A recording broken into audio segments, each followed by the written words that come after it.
창세기 13장입니다.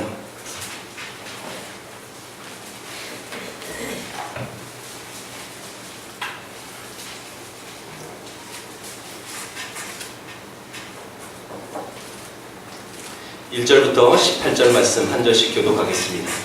아브라함이 애굽에서 그와 그의 아내와 모든 소유와 롯과 함께 네겝으로 올라가니 그가 네겝에서부터 길을 떠나 베델에 이르며 베델과 아이 사이 곧 전에 장막 쳤던 곳에 이르니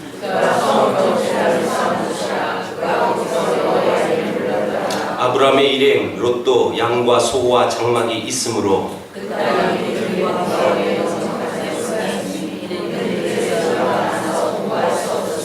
그러므로 아브라함의 가축의 목자와 롯의 가축의 목자가 서로 다투고 또 가나안 사람과 브리스 사람도 그 땅에 거주하였는지라.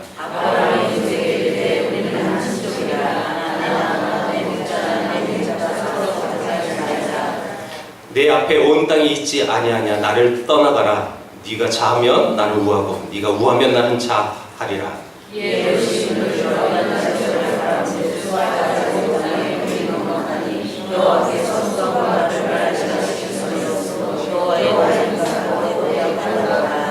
그러므로 롯이 요단 온 지역을 택하고 동으로 옮기니 그들이 서로 떠난지라.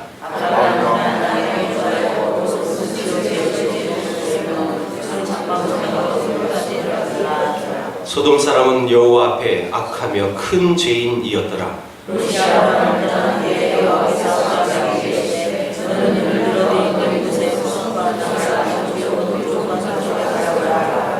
보이는 땅을 내가 너와 네 자손에게 주리니 영원히 이르리라.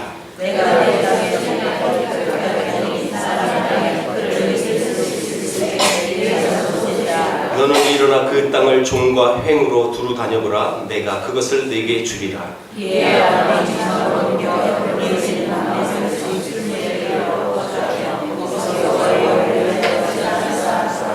아멘. 아브라함은 애굽에 나와서 베델과 아이 사이 전에 장막 쳤던 곳에 다시 왔습니다. 근데 오늘 본문에 보니까 그곳은 그가 처음 제단을 쌓은 곳이다 라고 표현을 했습니다. 근데 여러분 이 성경을 유심히 보신 분은 이게 잘못된 표현이라는 것을 발견할 수 있어요. 물론 거의 다 여러분 아무 생각 없이 봤기 때문에 이걸 지적 못할 거예요. 그 앞장 12장 6절에서 8절에 보면 아브라함이 처음 제단을 쌓은 곳이 세겜이라는 곳이었습니다. 세겜에서 한 번 더 옮긴 게 지금 베델과 아이 사이예요. 이곳에서 제단을 쌓았거든요. 그런데 지금 두 번째 여정이었던 베델 아이가 오늘 보면은 처음 제단을 쌓은 곳이다 라고 표현한 거예요. 자, 이 이유는 뭘까요? 지금 아브라함이 이 베델과 아이 사이에서 기근이 나가지고 애굽으로 갔어요. 그리고 애굽에서 무슨 사건이 벌어집니까? 자기 아내를 너무 이쁘다고 자기 누이 동생으로 속여서 바로가 그것을 깨닫고 오히려 자기를 책망하는 것이 아니라 더 많은 선물을 줘서 부자가 돼서 나왔단 말이에요. 그리고 자기가 떠났던 베델과 아이에 다시 왔어요. 그런데 그곳을 처음 제단을 쌓은 곳이다 라고 표현한 거예요. 이 말은 지금 자기가 하나님을 의지하지 않고 기근이 일어나서 애굽으로 떠났던, 다시 말하면 하나님과의 나와의 관계가 소홀해지기 시작했던, 그래서 다시 말하면 내가 제단을 다시 쌓지 않았던 그 장소에 다시 와서 다시 시작하는 마음으로 이곳에 베델 아이사이에 와서 다시 제단을 쌓았습니다. 자, 여러분 이게 이제 그 당시 지금 배경이고요. 하나님 앞에 애굽에서 많은 하나님을 알게 됐어요. 하나님이 어떤 존재라는 것을 알게 됐습니다. 내 의지, 내 생각으로 살아가는 그 방식이 아닌 하나님은 그 위대한 애굽의 왕 바로도 만지시는 하나님이라는 것을 깨닫고 자기 인생이 다시금 새 시작점으로 다시 돌아온 거예요. 근데 와봤는데요, 변한 건 또 별로 없어요. 상황은 여전히 그대로. 6절에 봅니다. 6절. 그 땅이 그들이 동거하기에 넉넉하지 못하였으니 자, 왜 넉넉하지 못했어요? 이들의 소유가 너무 많았다는 거예요. 그만큼 부자가 됐어요. 그리고 또 있어요. 그 뒤에 봤더니 가나안 사람이 그 땅에 살고 브리스 사람도 그 땅에 여전히 살고 있어요. 아브라함이 들어와서 다시 시작하지만 하나님은 그 상황에 아무런 변화 주지 않았습니다. 아들 주겠다고, 자식 많게 하겠다고 약속하셨고, 그리고 땅도 주겠다고 약속했는데 여전히 그 땅은요, 이방 사람들이 여전히 살고 있었어요. 변한 건 없었다는 거예요. 그런데 오히려 상황은 더 나빠져요. 더 부자가 되다 보니까 거기서 이런 문제가 생기죠. 자기 조카 롯의 목자들과 자기 아브라함의 목자들과 서로 좋은 땅 차지하려고 싸우기 시작합니다. 왜 싸워요? 여러분, 양 또 이 가축을 기르는 이 목축업자들, 이 목자들은요, 좋은 풀이 있어야 하고 또 물이 있어야 자기들의 재산들이 증식합니다. 여러분, 물과 양식이 있어야 짐승은 빨리 자라고 번식을 잘해요. 여러분, 양이 또 소가 자기 가축들이 많으면 많아질수록 그는 부자가 되는 거예요. 그 당시 여러분 유일하게 부자가 되는 건 이런 방법밖에 없으니까 서로 좋은 땅 차지하려고 싸우는 거죠. 하나님 앞에 다시 시작하려고 했는데 오히려 안 좋은 상황들만 벌어지고 있습니다. 그래서 아브라함은 조카 롯을 불러놓고 우리 이제 헤어지자라고 결론 내렸습니다. 자, 여러분, 이 헤어지는 과정들을 우리가 잘 알고 있잖아요. 그리고 롯이 어떤 지역으로 갔는지도 우린 잘 알아요. 자, 롯의 선택은 무엇이었을까요? 이 상황 속에서 롯은 어떤 결정을 했을까요? 우리 10절을 보겠습니다.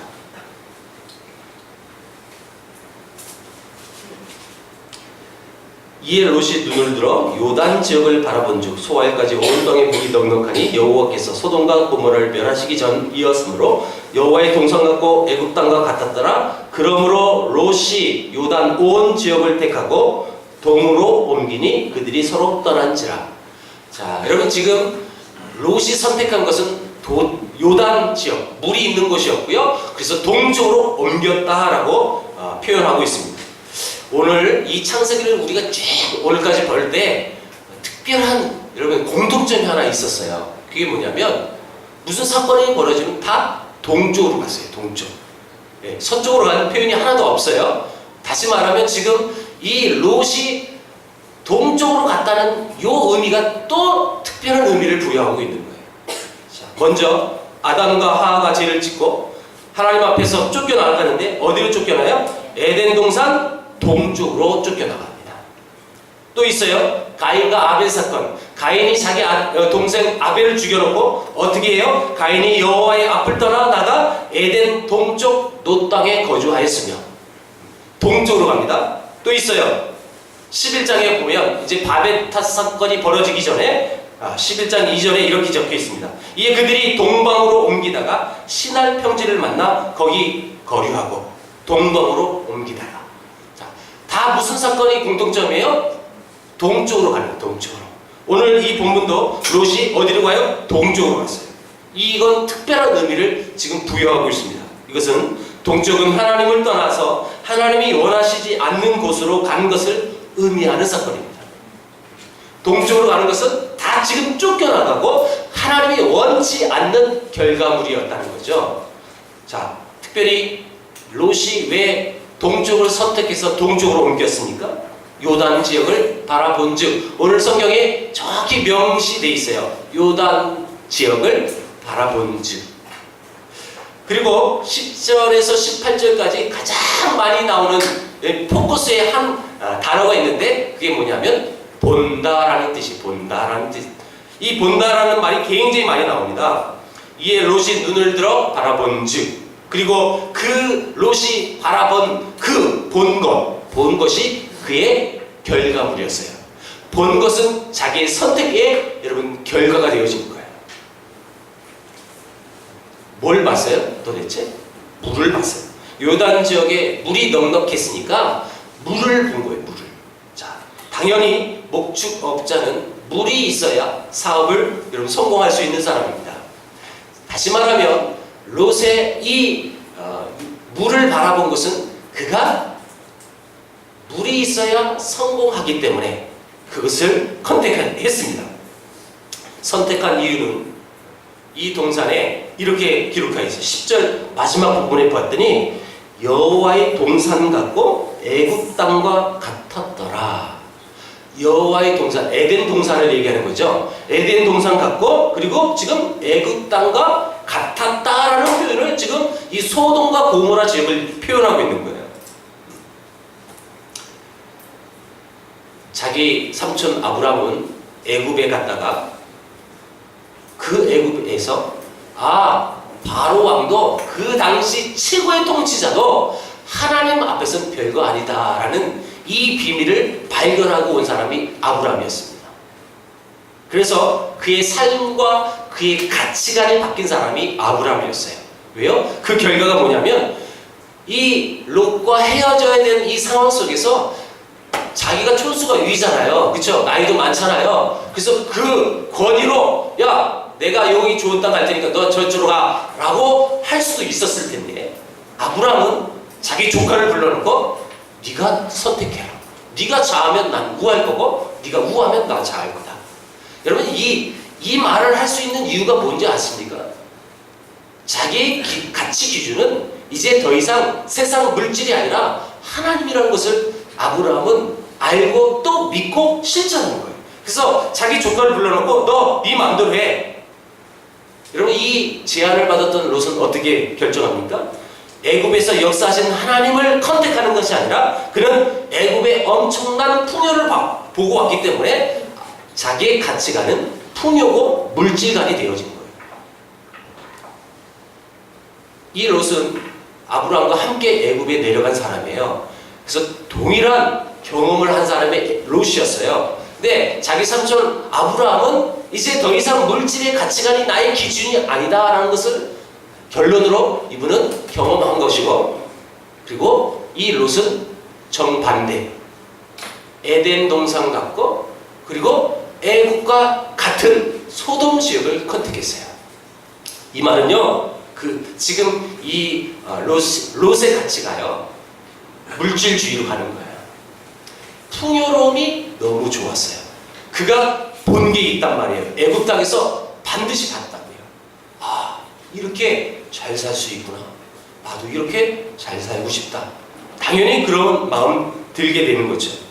당연히 이 롯의 인생 기준은 물질이었습니다.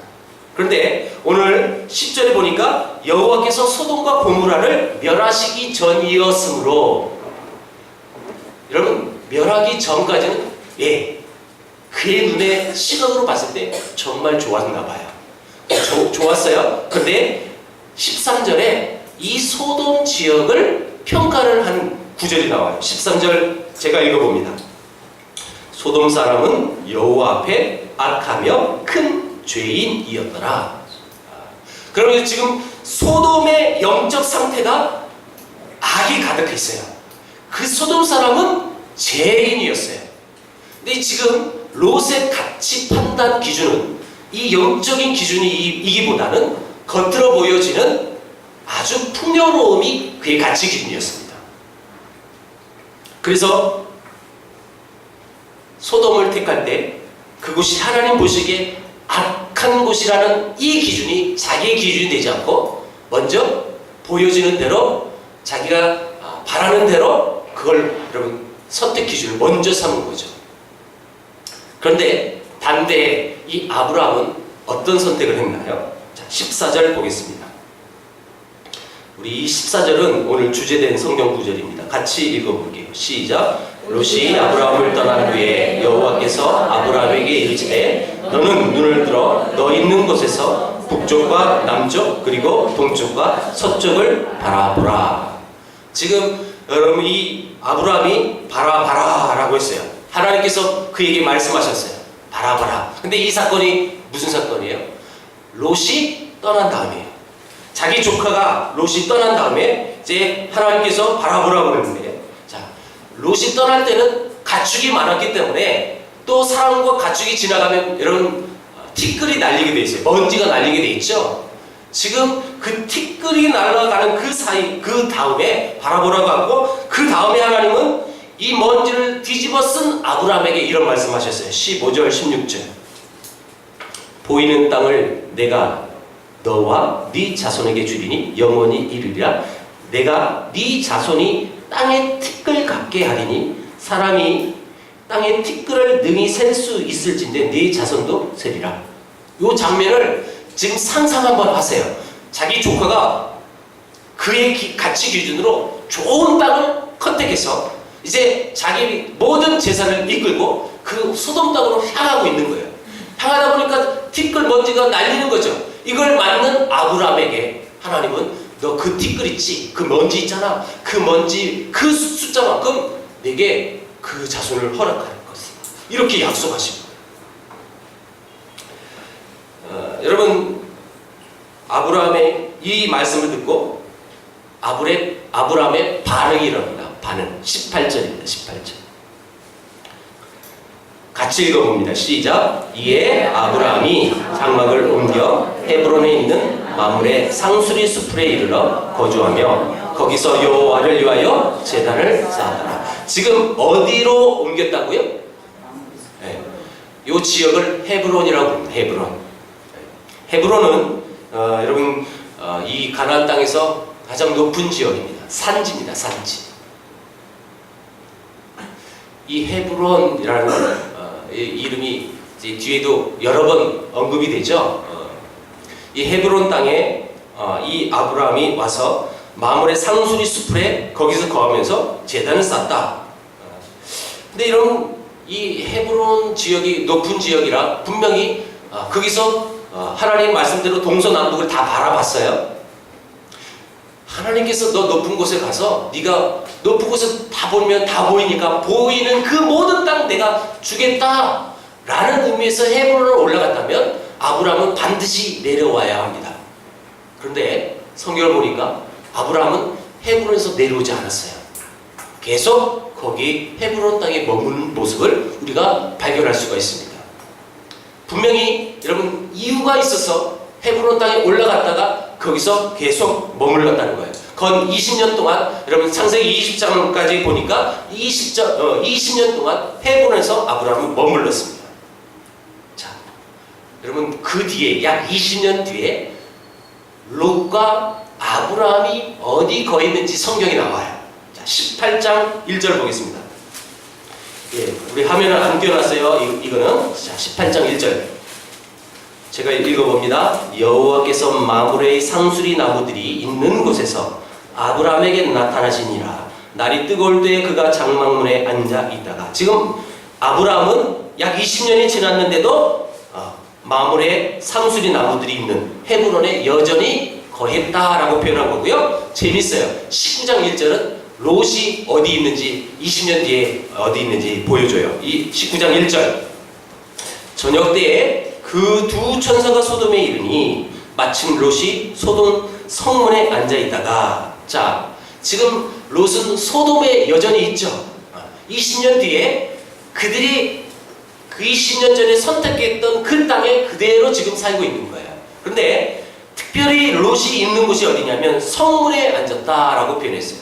성문은 고대 시대에 법을 집행하는 곳이 성문이에요.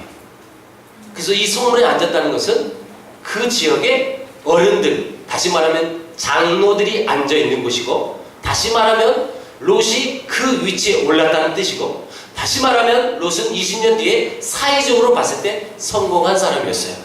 근데 여러분 이거 또 한 장면을 우리가 18장 1절에서 봤잖아요. 20년 전에 헤브론 땅에 거주했던 그 아브라함은 여전히 아무런 변화 없이 그 자리 그대로 있었어요. 우리는 영상시대에 살고 있기 때문에 이걸 우리의 머리로 충분히 상상할 수 있어요. 그리고 이걸 여러분 뭐 드라마나 영화 기법으로 따지면 이걸 오버랩이라고 해요. 오버랩. 이 두 장면을 같이 이렇게 오버랩 해보세요. 한 사람은 성공을 찾아서 소돔에 가서 진짜로 성공했고요. 한 사람은 그 조카랑 싸우기 싫어서 이제 좋은 땅을 그에게 주고 아브라함은 여전히 그 산지에서 머물러 있었어요. 자, 우리 인간적인 세상의 가치관으로 봤을 때 롯이 성공한 사람처럼 보이잖아요. 그쵸? 그런데 우리는 결론을 다 알고 있어요. 아브라함이 성공한 사람이라는 것을 다 알고 있다는 거예요.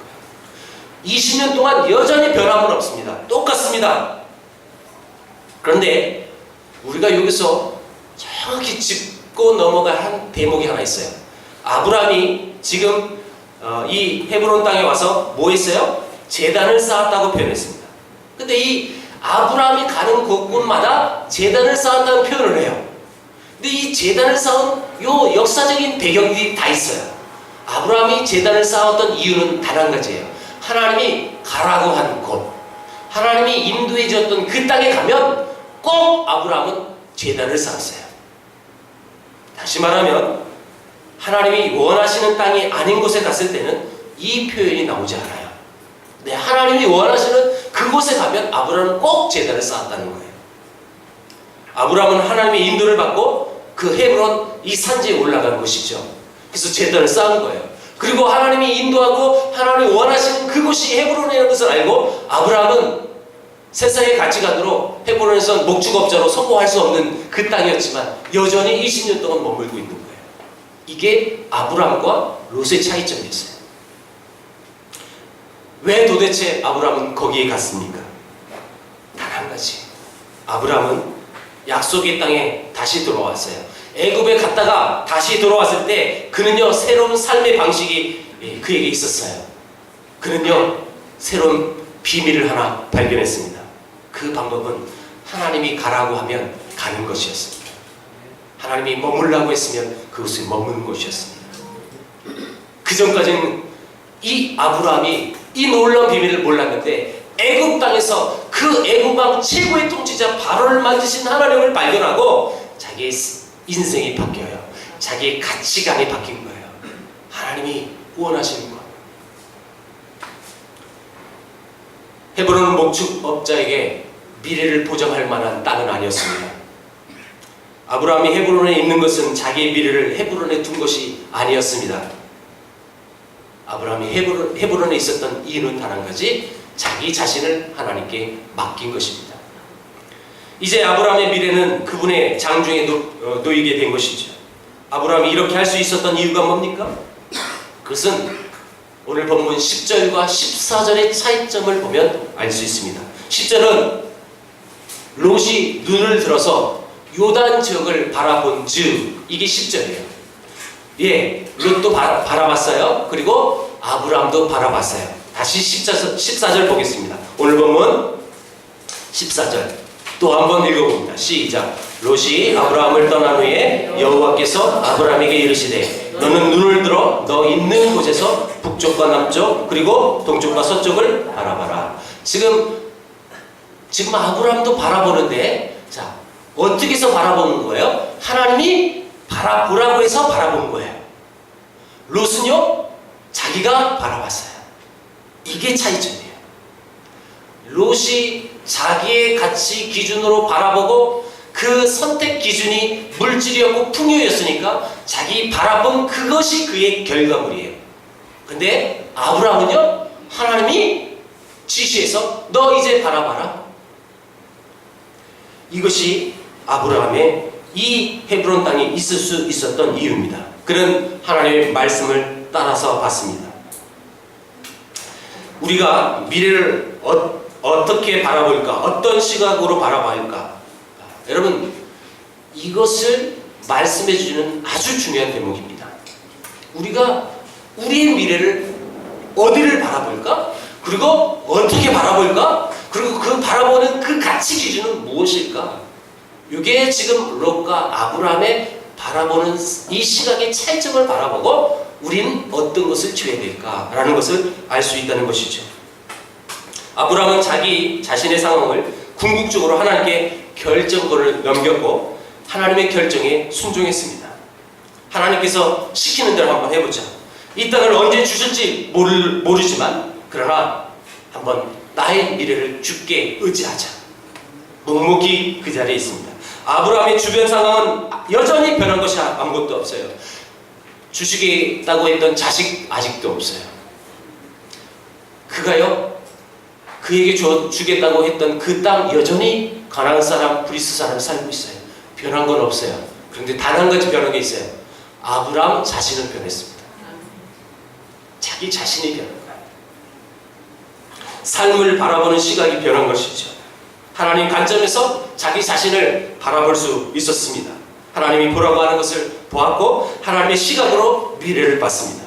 롯은 목축업자의 시각으로 미래를 봤고 가능성을 봤지만 아브라함은 목축업자의 시각으로 바라보지 않았습니다. 이 시각의 차이가, 이 결정의 차이가 나중에 그의 여러분 최후의 삶의 결정을 하는 것이죠.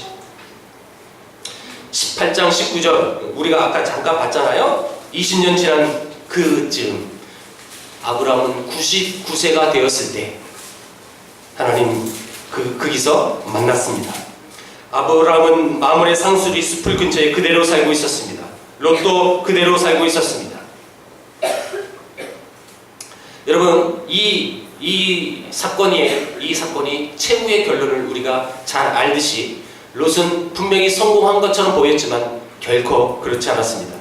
롯은 소돔과 고모라 멸망 사건 이전까지만 봐도 성공한 것처럼 보였어요. 그런데 소돔 고모라 멸망 사건 이후에 완전히 그의 인생은 바뀌었습니다. 부와 명예만 아니라 그 내면의 소망도 잃어버렸습니다. 그가 추구했던 그 모든 것 하루아침에 다 잃어버렸습니다. 아내는 그 미련 남아 소돔 고모라 성을 떠날 때 뒤돌아봐서 그 자리에서 죽었습니다. 아무 희망이 없습니다. 심지어 낭망하고 실망해서 술 먹고 자기 둘 딸과 동침을 하여 낳은 아들이 이방 민족인 모압 족속과 암몬 족속이 되어지는 끔찍한 결과를 낳았습니다. 여러분 생각해 보세요. 자기 딸들을 통해서 낳은 그 아들, 모압, 암몬 족속 조상이 되는 그 아들들을 보면서 이게 아들이에요, 손자예요?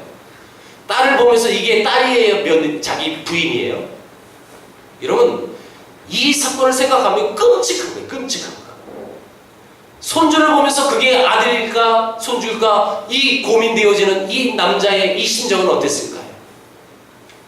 술기운에 딸과 동침해서 여러분 자식을 낳은 이 아빠의 마음은 어땠을까요? 철저히 무너집니다. 철저히 그 인생이 망가집니다.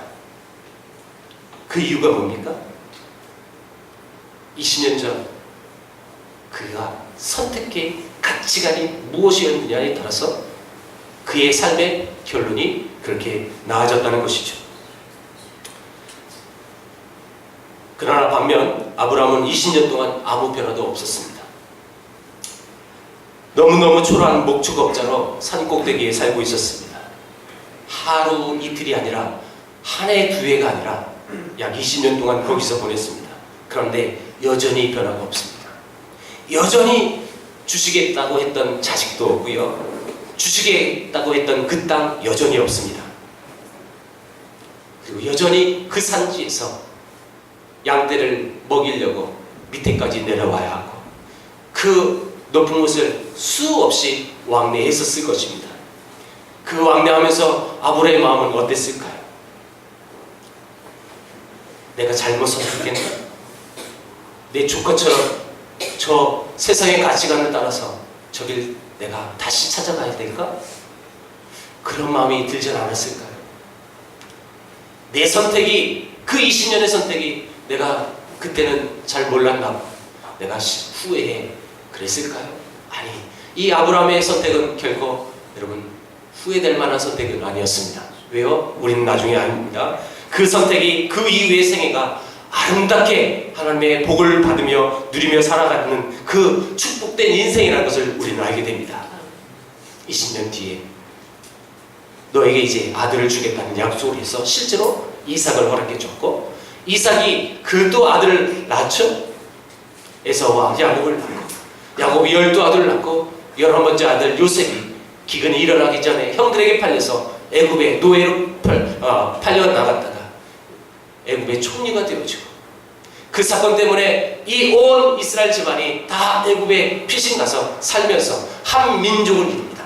약 430년 동안 애굽 땅에 이 한 가족이 들어갔는데 그 한 가족이 약 200만 명이 넘는 한 대민족을 이루어서 하나님이 약속했던 이 가나안 땅에 다시 들어옵니다. 그리고 모세 후계자였던 여호수아를 통해서 실질적으로 하나님이 약속했던 그 가나안 땅을 다 이제 접수합니다. 먼 훗날 하나님의 약속이 이루어지는 실제가 이루어졌어요. 그리고 하나님이 백세 주었던 그 아들 이삭을 바치라고 했을 때 기꺼이 믿음으로 아브라함은 바쳤어요. 왜요? 그 앞에 많은 훈련의 연단의 시절이 그에게 있었기 때문에 내가 혹 이 아들, 백세에 난 아들을 죽여도 하나님이 그를 살릴 것이라는 믿음이 그에게 있었습니다. 그러니까 이런 믿음의 조상이라는 호칭을 받을 그런 우리의 선배가 되신 거죠. 여러분, 이 본문을 보면서 지금 여러분들이 어떤 결심을 하느냐에 따라서 앞으로 나의 20년이 어떻게 결정될 것인가 라는 고민을 해보셔야 합니다. 나의 지금 바라보는 그것이 무엇인지, 그 기준은 무엇일까? 여러분, 그 기준에 따라서 여러분들의 20년의 삶은 바뀌게 되는 거예요. 내가 바라보고 있는 것, 근데 그 바라보고 있는 그것이 하나님이 원하는 것인가? 내가 목표를 삼은 그 지점이 하나님이 진짜 원하시는 목표 지점일까? 한번 고민해 보십시오. 우리 특별히 젊은이들이 지금 어딜 바라보느냐에 따라서 여러분들은 그 길을 갈 거예요. 근데 그 길이 하나님이 원하시지 않는 길이라면 지금 이 시간에 가감히 포기하십시오. 하나님이 원하시는 길이 무엇일까? 당장 이 순간의 선택이 내가 좋아 보이고 내 육신의 시각으로 볼 때 너무너무 좋아 보이고 화려하고 또한 너무 그게 쾌락이 있고 그래서 그것을 선택한다면 그 결과는 뻔할 것이죠.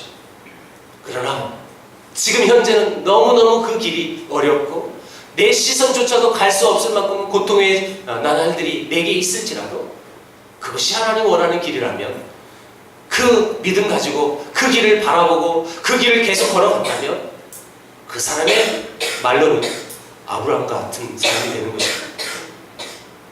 여러분들은 무엇을 보시겠습니까? 여러분은 어떤 선택을 하려고 하시겠습니까? 지금 무엇을 보고 어떤 기준으로 그 선택을 하시려고 하십니까? 한번 고민해 보십시오. 제가 이번 주에 지난주죠. 오늘 주일이니까 지난주에 많은 곳에 강의를 했는데 하루는 순회선교단에서 운영하는 대한학교 학생들을 만나서 아침 일찍부터 야간해서 저 용인까지 순교자 기념까지 하루 일일 투어를 했어요. 네, 저는요 정말 이번 주 말을 너무 많이 해가지고 목이 너무 아팠어요. 지금도요 침만 삼켜도 아파요. 그 정도로 너무 힘신이 지쳐 있었어요. 근데 그 아이들이 제가 2시간 강의하고 계속 이동하는데 2시간 동안 한 아이도 졸지 않았어요. 근데 그 아이들이 초등학교 4학년부터 고등학교 과정이에요. 대한학교, 기독교 대한학교예요. 그러니까 지금 일반 학교 다니면 그 나이 때입니다. 초등학교 4학년부터 고등학생. 초등학생들 많았거든요. 난 초등학생들이 내 2시간 강의 듣고 하나도 움직이지 않고 그대로 듣는 아이들을 처음 봤어요. 정말. 그러니까 여러분, 강의하는 사람은요, 강의 받는 사람이 그렇게 열심히 들으면 힘들어도 힘듦을 몰라요. 그리고요, 아이들인데요, 제가 지금까지 강의했던 수준이 굉장히 깊은 강의를 해줬어요. 왜냐하면 아이들이 그걸 다 받아들여요. 다 흡수를 해버려요. 그런 애들 처음 봤어요. 요즘 아이들은요, 제가 농담으로 얘기했잖아요. 미전도 종족이라고. 그 정도 수준인데 너무너무 똘망똘망 다 듣고 하나하나 적어가는 거예요. 나중에 이제 이동하면서 알고 봤더니 35명이었거든요. 걔들이 다 선교사 헌신한 거예요. 초등학교 시절에 벌써 선교사 헌신해 갔어요. 근데 그 학교 이름이 뭐냐? 헤브론 원형학교였어요. 이름이. 오늘 주일날 제가 설교할 내용이 헤브론이 나오는데 어찌 이렇게 기가 막히게 아다리가 딱딱 맞는지. 헤브론 원형학교 아이들을 보고요 너무 큰 도전을 받았어요. 제가 우리 교회 주일학교 아이들 이렇게 양육하고 싶다. 이런 욕심이 들었어요. 어쩌면 저렇게 귀할까? 어쩌면 저 나이에 저렇게 아름답게 반응할까? 예, 권사님 반응, 제가 강의 갈 때 권사님이 반응한 그 반응보다 아이들이 더 좋았어요. 정말 너무너무 다 받아들이고. 제가 충격적인 모습을 하나 봤어요. 용인 그 순교자 기념관 끝나고 다 모아놓고 우리 야외에서 예배드렸던 그 계단 있죠? 기억나세요? 거기서 아이들 모아놓고 마무리를 했어요. 그 선생님이 이제 제가 다 멘트하고 이제 마지막 강구하고 마지막 하세요 하고 넘겼는데 선생님이 다 이렇게 아이들을 모아놓고 여러분 오늘 우리에게 주신 감동이 있다면 누구라도 괜찮습니다. 2명만 하나님 앞에 그 고백을 했으면 좋겠으니 다 끝나자마자 초등학생이 하나님 아버지 막 이렇게 기도하는 거예요. 끝나자마자. 그러면서 그 기도 중에 제 머리를 강타하는 내용이 하나 있었어요. 하나님 우리도 주의 복음 때문에 순교하는 사람 되겠습니다. 이렇게 초등학생이 기도하는 거예요. 순회선교단은 이렇게 고백해요. 정말 우리가 농담을 하는데 과격한 헌신을 하시는 분들이에요. 그 모습 보면서 헤브론 원형학교처럼 아이들이 자란다면 한국교회는 비리가 있다. 너무너무 희망을 받았어요. 몸은 지쳤고 정말 거의 마지창이가 된 그런 상태였지만 그 아이들을 만난 그 하루 그리고 돌아오는 그 길이 제겐 너무 기뻤어요. 희망이 있었어요. 왜요? 그 아이들이 지금 무엇을 바라보고 무엇을 향하여 가고 있는지 명확하니까요. 그 길이 그들의 미래가요 보이는 거예요. 얼마나 아름답고 또 하나님이 얼마나 기뻐하실까. 여러분들은 지금 무엇을 바라보고 그 바라보는 기준이 무엇입니까? 여러분들 롯처럼 물질의 기준입니까? 풍요가 여러분들의 기준입니까? 평안한 삶이 기준입니까? 아브라함은 그 모든 것 다 포기하고 하나님이 원하신 그 헤브론 땅에 20년 동안 거했습니다. 그리고 20년 뒤에 약속하셨던 아들을 주셨고요. 그 약속이 계속 지속적으로 이루어집니다. 헤브론이 주는 의미가 뭘까요? 헤브론은 아브라함의 가치 기준이었습니다. 목축업자로서 성공할 수 없는 그 땅에 묵묵히 아무 변함이 없어도 그는 그 자리를 지켰습니다. 예, 그 마음이 변하니까 그게 가능합니다. 그리고 묵묵히 하나님이 지시한 그 말씀 그대로 살아가셨습니다. 그러니 믿음의 조상이 되는 거죠. 여러분, 우리 세계를 푸는 교인들, 우리 모두 성도 한 사람 한 사람, 특별히 또 우리 이 교회에서 자라는 우리 어린 친년들, 우리 바라보는 것이 헤브론이 되길 축복합니다. 기도하겠습니다. 하나님 아버지 감사합니다. 우리에게 주어진 이 삶이 어떤 기준으로 어떤 시각으로